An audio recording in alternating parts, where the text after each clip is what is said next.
Olá, eu sou o professor Abdias Júnior, professor de ensino religioso. Espero que você esteja bem, que se encontre bem aí na sua casa com a sua família. Vejam só, hoje nós vamos refletir e conversar um pouco sobre relações e narrativas pessoais.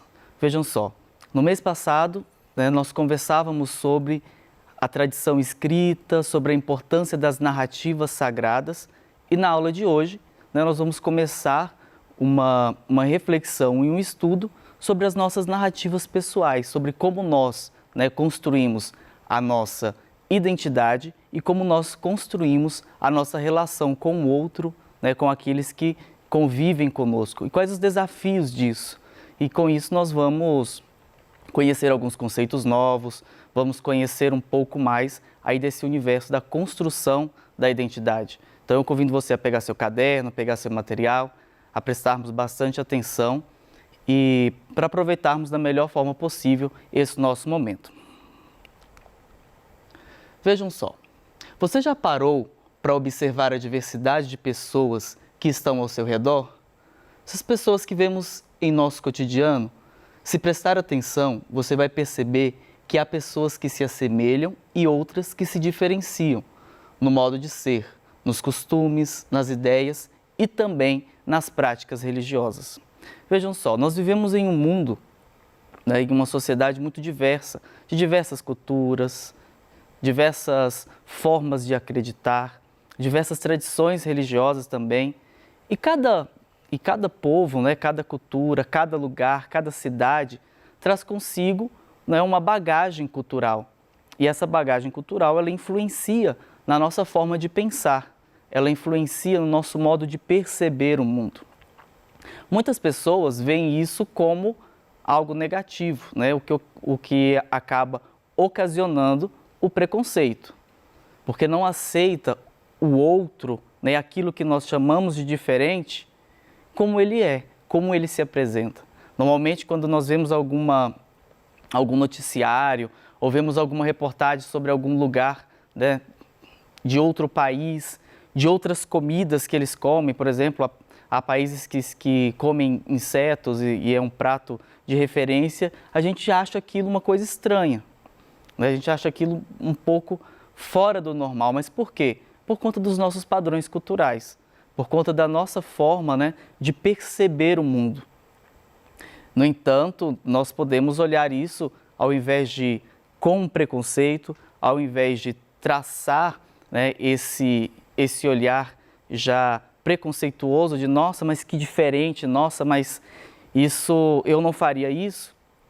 Ao invés de a gente perceber assim como uma curiosidade, nossa, que interessante, nessa outra cultura eles fazem dessa forma enquanto nós nos organizamos de um outro jeito. E não precisamos falar de diferença entre países, podemos falar da nossa própria sociedade, da nossa própria cidade, do lugar aí onde você vive. Quando saíamos às ruas, porque agora estamos em casa, espero que você esteja quietinho dentro de casa, quando saímos às ruas, é possível perceber a diversidade, pessoas mais altas, pessoas mais baixas, pessoas com tons de pele diferentes, com cabelos diferentes, com sotaque diferente. Então nós percebemos já bem cedo que existe uma grande diversidade, há uma grande diferença entre as pessoas e que nós devemos observar isso com um olhar não preconceituoso, mas um olhar de respeito, porque ao mesmo passo que somos todos seres humanos que devemos ter o respeito para com o outro e ser respeitado, ao mesmo ponto que temos essa igualdade, nós somos muito diferentes, com sonhos diferentes, com ideais diferentes, com formas de pensar diferentes, com formas de fazer a mesma coisa, Muitas das vezes nós vemos aí uma forma com que um colega responde a questão, a atividade, o outro responde de uma outra forma. E cada um vai construído de um jeito, por quê? Porque cada um é único. Nessa semelhança de sermos todos humanos, nós somos diferentes. Nós temos características diferentes. E é importante a gente deixar de lado o preconceito e olhar para o outro e enxergar ele como uma pessoa, né, cheia de sonhos, cheia de defeitos, de qualidades, assim como nós próprios somos. Né? Vamos falar a verdade, todos nós sabemos que carregamos em nós, né, várias qualidades, mas assim também carregamos vários pontos que precisam ser transformados, certo? São esses aspectos, né, que nos unem e ao mesmo tempo nos tornam únicos. Mas para conviver com tanta diversidade é preciso nos conhecer e conhecer o outro. E aí vem o centro aí da nossa aula, que é a importância de conhecer a si mesmo na construção de quem nós somos e de compreender o outro. Porque normalmente é assim, e eu volto àquele primeiro exemplo sobre a culinária de outros países, a culinária de outras regiões, que quando nós não conhecemos é muito mais fácil a gente julgar, é muito mais fácil da gente lançar, né, um olhar preconceituoso, intolerante e muitas vezes irresponsável. Por isso é preciso conhecer. É preciso conhecer a si mesmo, olhar para si e se reconhecer e olhar para o outro também e se conhecer e reconhecê-lo nesse processo. E uma coisa muito curiosa, né? Justamente nessa idade que vocês estão, chegando agora, né, no Fundamental 2 até o Fundamental 1, era um outro ritmo, era uma outra forma, vocês tinham outras idades, outras formas, né, de pensar, de lidar com o estudo, de sonhos, de projetos. E agora, justamente, né, nesse momento, onde vocês iniciam essa nova aventura, né, no Fundamental 2, é um momento que vocês vão amadurecendo, vão crescendo, né, daqui a pouco se tornando adolescentes, e é o momento onde, né, nós começamos a construir, a consolidar a nossa identidade. Vai dizer, tudo que era antes não era válido, tudo aquilo que nós construímos anteriormente não era válido. Não, não é isso. Né? Mas agora você tem um senso crítico, agora você consegue discernir entre se você quer fazer essa escolha ou se você quer fazer uma outra escolha. Antes a gente ia ainda um pouco direcionado por aquilo que as pessoas nos falavam, por aquilo que a turma e os colegas faziam, por aquilo que as outras pessoas, né, nos, de certa forma, influenciavam. E agora não. Agora, né, nesse processo de amadurecimento, vocês começam a construir quem realmente vocês são. Começando aí, sinalizando a fazer as suas próprias escolhas. Né? Nessa idade você já é um pouco mais capaz de falar, não, eu não gosto disso. Sim, eu gosto, eu quero, não, eu não vou. Ou até mesmo discordado do posicionamento dos seus familiares, enquanto o seu pai, a sua mãe ou o seu irmão tem uma opinião sobre um determinado assunto, agora você já consegue desenvolver uma argumentação, um senso pautado no senso crítico, e se você esqueceu o que é senso crítico, nós vamos retomar daqui a pouco esse conceito, e você consegue já construir a sua argumentação de uma forma mais elaborada. Então, é um assunto que é muito importante discutirmos nesse momento, né? Que é a construção de quem nós somos e a construção, né, de quem nós somos junto com o outro, que é a convivência, né? Que é esse estar com o outro, com tudo aquilo que nós somos, com tudo aquilo que nós construímos quanto nossa identidade, ela encontra com o outro, né, com os outros, e junto nós podemos construir, né, algo que nós chamamos de convivência. E esse conviver, né, esse estar com o outro, ele é algo muito exigente. Por quê? Porque quando, né, eu posso querer assistir suponhamos que no final de semana, né, os seus primos vieram para a sua casa. E vocês estão ali escolhendo um filme para assistir, uma série para ver, ou um jogo para poderem jogar. E aí a gente sempre quer que a nossa opinião prevaleça, né? A gente sempre quer que o que eu escolhi seja, né, o que será feito. E por isso que conviver é um desafio, né? Não é impossível, mas é difícil, porque nesse momento a gente tem que aprender a escutar o outro.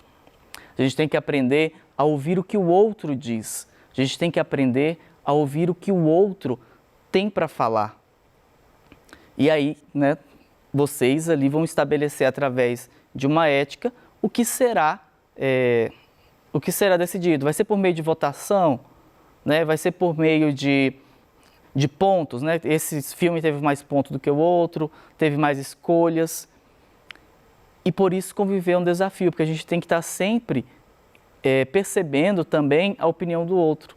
A gente tem que estar percebendo o que o outro tem para dizer. E essa convivência, ela sempre vai exigir de nós, né, um conhecimento de nós próprios e respeito para com o outro. Devemos aceitar as pessoas e não fazer com que elas sejam como nós gostaríamos. E aí eu volto a esse mesmo exemplo lá com os nossos primos. Nós normalmente gostaríamos que tudo acontecesse da forma como que nós gostaríamos. Eu quero que aconteça da forma que eu quero. Nós vamos assistir o filme que eu quero. Eu quero que você seja como eu quero. Esse é um grande desafio do nosso mundo, né? Da nossa sociedade, do nosso contexto. Quantas vezes, né, vocês aí com os coleguinhas na sala de aula, né, com as coleguinhas, há essa briga porque você não aceita que a outra colega, né, conversou com uma outra que não era ali do seu grupo de amigos. Por quê? Porque você quer que ela seja do jeito que você quer. E não permitiu que ela fosse da forma, né, que ela gostaria de ser. Ou que ela assumisse a própria identidade dela. Tem uma coisa que a gente tem que pensar muito isso, né? Porque nós vivemos em um mundo, né, onde se estabeleceu um certo padrão, ou seja, uma certa forma de fazer as coisas, ou certa forma de existir amizades, ou certa forma de menino se comportar e menina se comportar. Então, quando nós vemos pessoas, né, que fogem um pouco dessas formas que nós criamos, a gente começa a ter um certo tipo de preconceito. A gente não aceita aquela pessoa como ela é, mas a gente quer fazer com que ela seja da forma que eu quero. Né? Isso atrapalha tudo, né? Isso avacalha toda a nossa convivência. Porque para conviver com o outro é preciso respeito, é preciso olhar no olho do outro e saber que ele é uma outra pessoa, com outros sonhos que talvez não são os meus, com outras opiniões que talvez não sejam as mesmas que as minhas, né, com uma outra forma de fazer a mesma coisa que eu faço, mas de uma forma completamente diferente, e eu tenho que observar isso como algo positivo, não como uma concorrência ou como algo negativo. Então, para conviver, para estar com o outro, a gente precisa conhecer aí dois conceitos, né, que nós vamos aprender na aula de hoje, que é o conceito de identidade e o conceito de alteridade. Em nossas relações, né, que é o tema central da nossa aula, e narrativas pessoais, a gente primeiro, né, se olha, se conhece, percebe quem somos e depois nós olhamos o outro e percebemos quem esse outro é. E vamos entender um pouco aí o que é, né, essa questão da identidade. Será que nós estamos falando sobre, né, a nossa carteira de identidade, onde tem o nosso nome, nosso RG? Né, ali traz a nossa digital, ali fala quem nós somos, mas não é sobre essa identidade que nós vamos falar aqui agora. Nós vamos falar sobre quem nós somos, a nossa construção pessoal. Né, e isso envolve uma série de questões que nós vamos abordar aí ao longo da aula. Identidade é o conjunto de características que diz quem nós somos, que nos identifica, né? E construímos isso ao longo de toda a vida. Construímos ao longo de toda a vida quem nós somos. E vejam só, a identidade, então, é algo que vai dizer quem sou eu. É algo que diz quem é né, a Joana, e o que difere ela do Marcos, o que difere ela do Jonas, o que difere ela do Carlos, o que difere ele, né, da Violeta. Então, identidade é justamente isso. Identidade é aquilo que faz eu ser quem eu sou. Identidade é aquilo que faz eu ser a pessoa que eu sou. Eu já nasço com uma identidade estabelecida, eu nasci assim e por isso eu não vou mudar nunca? Não. Sinto muito informar, mas infelizmente nós não nascemos prontos. Ou felizmente, prefiro acreditar assim. Nós nos construímos ao longo da nossa existência. Nós vamos construindo quem nós somos ao longo de toda a nossa vida, né? E isso vai se dando através dos nossos esforços, dos lugares onde nós frequentamos, dos lugares onde nós vamos, do lugar onde nós nascemos. Tudo isso influencia muito na construção de quem nós somos, na construção de quem eu sou. E também envolve muito a questão de quem eu quero ser, né? Eu tenho que me projetar e pensar o que eu quero ser, o que eu posso fazer para construir quem eu quero ser. Isso tudo entra na questão da identidade, de olhar para si e se reconhecer, saber, eu sou fulano, gosto disso, não gosto daquilo, tenho tais sonhos, ainda preciso melhorar isso, ainda preciso melhorar aquilo. E a partir do momento que eu me conheço, eu sou capaz de conhecer o outro. A partir do momento em que eu consigo me olhar, e consigo identificar quem eu sou, eu tenho uma capacidade maior de olhar o outro e observar quem é esse outro, né? E aí nós aprendemos o conceito de identidade e agora vamos para o conceito de alteridade, né? A palavra alteridade, alter, ela vem do latim e ela quer dizer outro, né? Esse prefixo alter quer dizer outro. Então, seja, alteridade é tudo aquilo que está relacionado ao outro. Alteridade é tudo aquilo que está relacionado àquele que não sou eu. Então, a alteridade, muito mais que um conceito, ela é uma prática. Ou seja, é aquele você olhar para o outro e reconhecer que esse outro, né, é um ser humano, esse outro também tem sonhos, esse outro também tem projetos. Vamos nos atentar aqui, né? Alteridade, alter, outro, é a arte de reconhecer que a outra pessoa é completamente diferente de mim e que eu preciso respeitar e buscar de todas as formas viver bem com ela, viver, né, de uma forma harmoniosa. E muitas vezes, né, nós temos medo, né, de ir ao mundo do outro, de estabelecer um diálogo com o outro. Por quê? Porque nós achamos que ao estabelecer um diálogo com esse outro, né, eu vou perder a minha identidade. Não. Muito da construção da nossa identidade está nesse relacionar com o outro, está nesse estar junto com o outro, né? E é assim que nós vamos nos construirmos, porque nós somos seres sociáveis, nós somos seres que nascemos para estar junto, né, com o outro. Então, queridos, espero que a aula tenha sido produtiva, espero que vocês estejam aí atentos, né, às aulas, ao PET, a tudo aquilo que nós estamos propondo para que a gente continue estudando, para que a gente continue aí construindo, né, esse grande desafio que é o conhecimento. Então, eu espero que vocês estejam bastante atentos, que estejam estudando, se dedicando e fiquem atentos a isso, né? A construção da identidade de vocês, a construção de quem vocês são. E não esqueçam, né, de olhar para o outro e de perceber o outro como uma pessoa diferente, que merece ser respeitada, que merece ser amada e que merece ser aceita, né? Então, olha só, a arte da boa convivência é a prática constante do respeito. Então, para viver bem com o outro, para viver bem consigo mesmo, é preciso respeito, é preciso tolerância. Então, um bom estudo para vocês e até a próxima!